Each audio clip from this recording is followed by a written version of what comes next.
I've had the Key2 for about 2 weeks now, and it's been getting a lot of heat online due to its performance, keyboard, etc. But honestly, it's not so much of a bad phone, but at the same time it's not so much of a great phone either. This phone caters towards a different crowd, a crowd that the majority of us are not a part of, which is why I think the hype is not so real. Yo fam, what's going on? I'm Shakib here, and please click on that subscribe button, notification bell, and also follow me on social media to get your latest and greatest tech vids. So without further ado, let's get into a video of why I think the hype is not so real on the Blackberry Key2. Now when you think of Blackberry, immediately what comes into mind is their notorious physical keyboard. And so far, this is their best yet. Well, that's what Blackberry claims at least. What makes this keyboard a little different is the speed key, a button which allows you to access your apps a little bit faster. So the way it works is that with the speed key, you can assign any key on the keyboard a shortcut like launching an application. For example, I can assign the letter C key to launch my Google Chrome browser. All I have to do is press the speed key and then the letter C, and it will pull up the application. I can also long press on the same key to perform another shortcut like launching a different application. Now you're not limited to just launching applications, you have access to other shortcuts like going to the home screen, turning on Wi-Fi, Bluetooth, sending a message to a certain person, and a handful more. Now Blackberry claims that you can add up to about 50 shortcuts on the keyboard, which is a lot. They want you to have a faster experience to go where you want without going to the home screen. But honestly, when I think about it, I didn't really use the shortcuts that much. Most of the time I would forget about it because I'm really not used to this feature. Usually on my other smartphones I would just go to the home screen if I'm on another app and launch the application that I want to be in. And I really tried to remind myself, hey, you have a shortcut, you don't have to go to the home screen to launch the application you want. But I would always forget about it. I mean, it's great. It's awesome that Blackberry gave us this ability to launch shortcuts without going to the home screen, but like I said before, I barely seen myself use this feature when I was using this phone for the last 2 weeks. Now when it comes to typing, I was really surprised because I type faster on a physical keyboard, but on the Key2, I definitely was not. I'm not saying the keys were too small or big.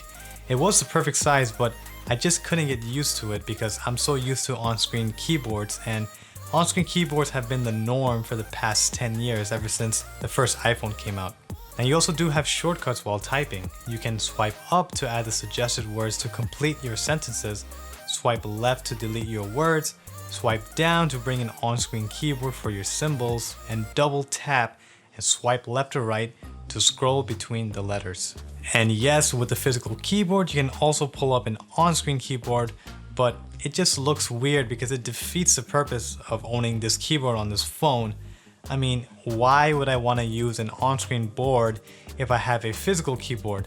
It also looks, it feels strange and it can confuse you while typing. One last thing on the keyboard is the fingerprint scanner, and it's actually on the spacebar, which I thought was very unique and it was pretty cool. You just add your finger, but I found it to be pretty inaccurate.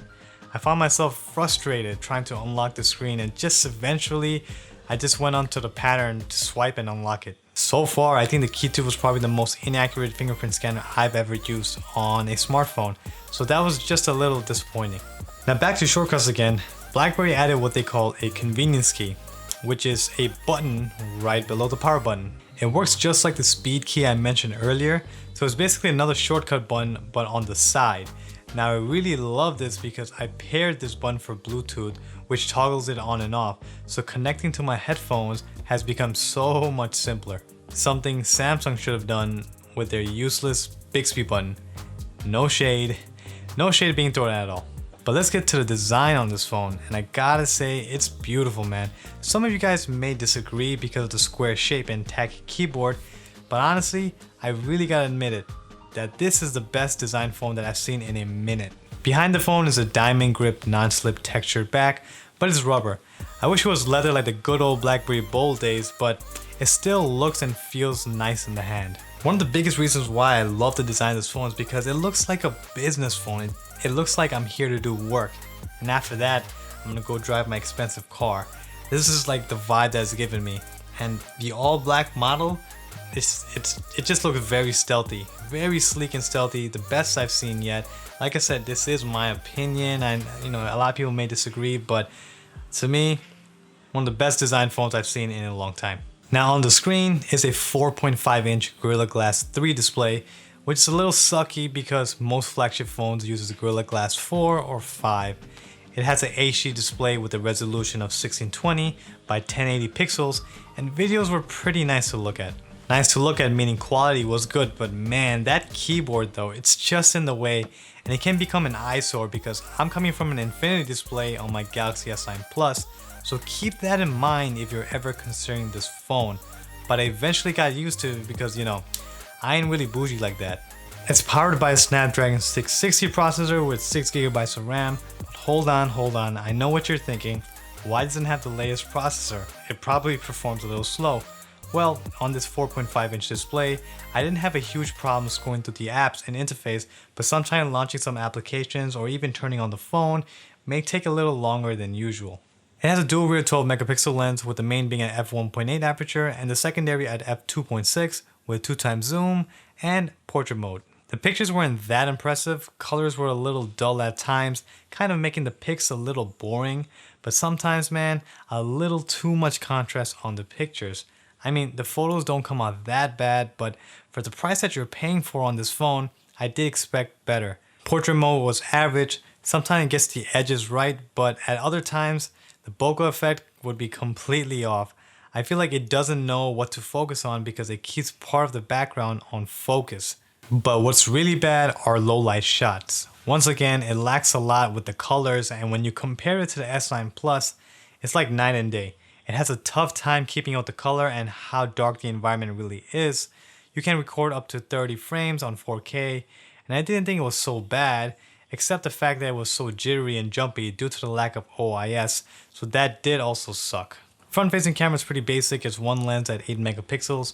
I've noticed that no matter what type of light or environment I was in, pictures did kind of appear a little on the warmer side, and this also happened during 1080p videos, but it was something I didn't really stress about. It's powered by a USB Type-C and has Quick Charge 3.0, so that means you'll get about 50% battery and about half an hour of charge. Now, Blackberry did claim that the battery life can go up to around 2 days, and I think this is probably the only thing this phone lived up to its hype. I'd come home around 50 to 60% of battery left, and my hours were probably 9 to 10 hours long, and with heavy usage, I would come home around 30%. So with battery, this is probably one of the best I've seen on a phone yet. And now last thing about this phone is security, and you can do a lot with it. So basically DTech is a security app that Blackberry made, and you can check the security status on your device, give certain permissions to applications, encrypt data, handle developer options, and quite a few more. I think Blackberry does a great job with security when it comes to mobile management, which brings me back to my main point of why this phone targets a different crowd and not your average crowd. With $650 starting, you're not getting the best camera, processor, you're not getting a pure Android experience, no wireless charging, the speakers are not so loud, a great media consumption for both audio and video, but what you are getting is a great battery life, great security, and Blackberry's keyboard.